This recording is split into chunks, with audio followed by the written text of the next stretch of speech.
vlog, αυτοκινητιστικό vlog.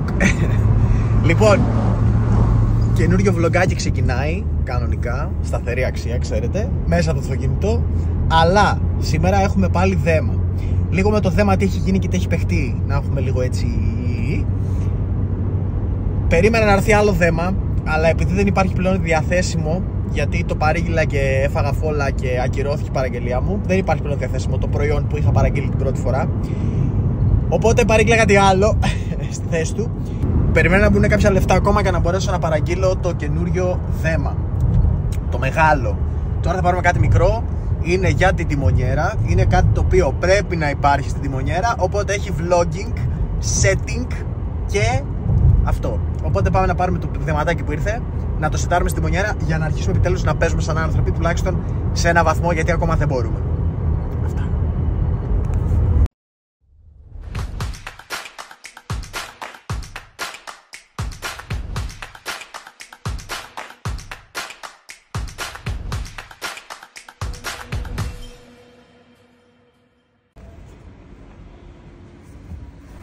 Κλασική ανηφόρα, ξέρετε.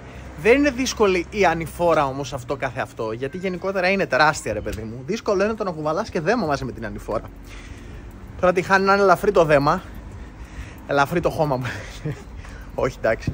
Είναι ελαφρύ το δεματάκι, οπότε όλα καλά. Αν είναι κάνα βαρύ δέμα, όπως την προηγούμενη φορά που κουβαλούσαμε την τηλεόραση από αυτήν εδώ πέρα την ανηφόρα, 2 άτομα, σκεφτείτε λίγο. Γιατί courier ερχόταν πρωί και πρωινά, δουλεύω. Οπότε μετά τις 5 δεν μπορούσε, οπότε πήγα να την παραλάβω εγώ. Ιστορία για αγρίους. Λοιπόν, οπότε έχουμε δέμα σήμερα, unboxing, σετάρισμα, αυτά. Οπότε φύγαμε στο στούντιο. Και επιστροφή πίσω στο στούντιο. Το συγκεκριμένο δέμα είναι για την φίλη μας εδώ. Να ανάψουμε και τον φωτισμό chill. Οπότε βγάζω μπουφάν και ξεπακετάρουμε.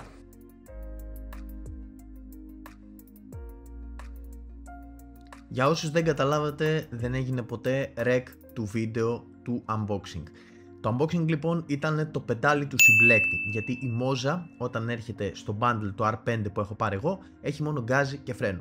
Οπότε πρέπει να πάρεις το συμπλέκτη ξεχωριστά. Ο συμπλέκτης κοστίζει 60 ευρώ, τουλάχιστον τιμές που ισχύουν σήμερα στο Scrooge.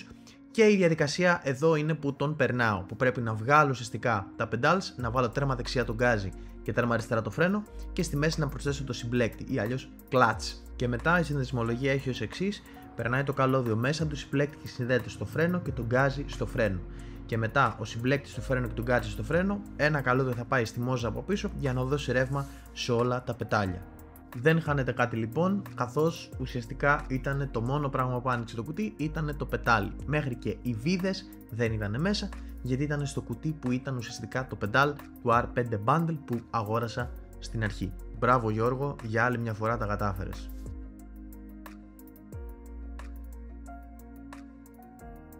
Λοιπόν, είναι έτοιμο. Γκάζι, φρένο, συμπλέκτης. Φρένο, γκάζι, φρένο, συμπλέκτης. Λοιπόν, είναι ready, πολύ βαρύ, είναι σιδερένιο massif. Τώρα, αυτό εδώ πέρα πρέπει να μπει εδώ που λέει wheelbase.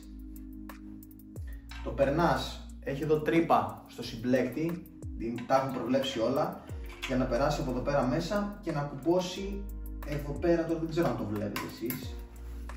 Οπότε περνάει από εδώ πέρα μέσα που έχει κενό και κουμπώνει εδώ. Εδώ πέρα κουμπώνει το throttle που είναι το γκάζι και το γκάζι ενώνει μετά το συμπλέκτη. Τώρα, εγώ έχω κάνει την εξής πατέντα. Έχω πάρει εδώ πέρα το κουτί της Moza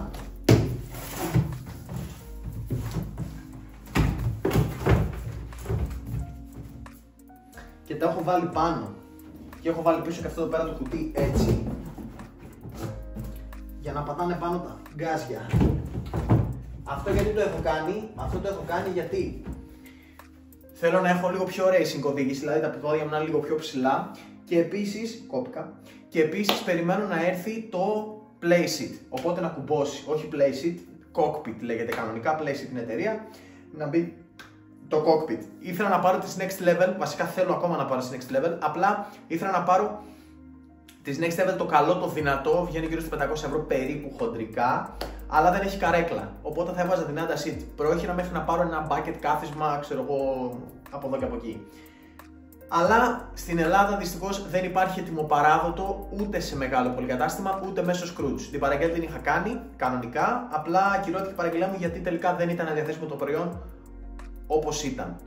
Οπότε αναγκαστικά πάμε στην αμέσως επόμενη έκδοση, η οποία είναι το ίδιο ακριβώς, αλλά έχει και κάθισμα, αλλά έχει κάθισμα F1, όχι κάθισμα GT που θέλω εγώ. Δεν πειράζει, θα βολευτούμε και με αυτό. Οπότε θα περιμένω λίγο να μαζέψω κάποια λεφτά ακόμα για να μπορέσω να τα ρίξω για να το πάρω. Οπότε περιμένουμε λίγο ακόμα, τον άλλο μήνα λογικά έτσι μέσα με τέλος του άλλου μήνα θα έχει έρθει και το κάθισμα. GG. Πάμε λίγο να κάνουμε το testing της Moja. Ανοίγουμε την τηλεόραση.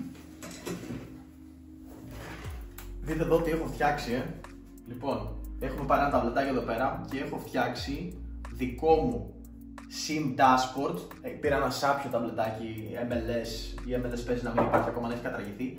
Και έχω φτιάξει δικό μου dashboard για το Euro Truck Simulator. Δείτε λίγο, όχι δικό μου, έτοιμο το πήρα. Αλλά δείτε εδώ, έχει όλες τις λειτουργίες που χρειάζομαι για το φορτηγό. Και εδώ πέρα πάνω έχει το dashboard του φορτηγού, χιλιόμετρα, το πατάς εδώ πέρα, το κάνεις και full screen. Και έχει εδώ πέρα πάνω πόσες ώρες είμαι για ύπνο, πόσα λίτρα έχει ακόμα το φορτηγό. Εδώ πέρα είναι το cruise control και όλοι οι διακόπτες δουλεύουν κανονικά. Μηχανόφρενο, αερόφρενο, map, όλα δουλεύουν τέλεια. Εδώ είναι το start engine, εδώ δουλεύει και ο διακόπτης με τα φώτα, εδώ είναι το χειρόφρενο. Λειτουργούν όλα. Γιατί η Moja προφανώς δεν έχει τόσα πολλά κουμπιά για να μπορέσω να τη σετάρω και να τη βάλω να βάλω ό,τι θέλω.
Κάπου εδώ να σημειωθεί ότι προσπαθώ να κάνω drift, έτσι. Έχει σεταριστεί υποτίθεται ο συμπλέκτης, αλλά δεν έχει σεταριστεί ποτέ. Καθώς είχα ενεργοποιημένο από το Assetto Corsa το clutch, οπότε είτε είχα είτε δεν είχα, είτε πατούσα είτε δεν πατούσα συμπλέκτη δεν είχα. Μετά το πήρα χαμπάρι όταν πέρασε μία ώρα και με βοήθησε και ένας φίλος για να μου πει ότι ξέρεις τι, έχεις ενεργοποιημένο το auto clutch, οπότε είναι σαν να μην έχεις συμπλέκτη ουσιαστικά στο πόδι σου. Είναι δηλαδή αυτόματα ενεργοποιημένος πάντα. Οπότε είδομεν. Επίσης να σημειωθεί ότι δεν έχω χειρόφρενο, οπότε στις κλειστές στροφές που ήθελα χειρόφρενο για την υποβοήθηση δεν υπήρχε. Οπότε στο συγκεκριμένο βίντεο που βλέπετε οδηγάω και χωρίς συμπλέκτη αλλά και χωρίς χειρόφρενο. Όλα γίνονται με γκάζι και φρένο. To be continue λοιπόν, έρχεται η συνέχεια στο βίντεο. Δεν ξεχνάς να πατήσεις το κουμπί του like, να πατήσεις το κουμπί του subscribe και το καμπανάκι να μην χάνεις κανένα από τα επόμενα βίντεο. Επίσης, πάτσε να κάνεις την περιγραφή, αφήνεις οποιοδήποτε σχόλιο θέλεις κάτω να κάνουμε μια μορφή συζήτηση και έρχεται συνέχεια. Η καρέκλα είναι στο δρόμο, την ώρα που γίνεται αυτό το βίντεο μοντάζ η καρέκλα ήδη έχει παραγγελθεί, θέλουμε ακόμα 10 με 15 μέρες να την παραλάβουμε, οπότε λίγο υπομονή και έρχεται συνέχεια για το gaming setup.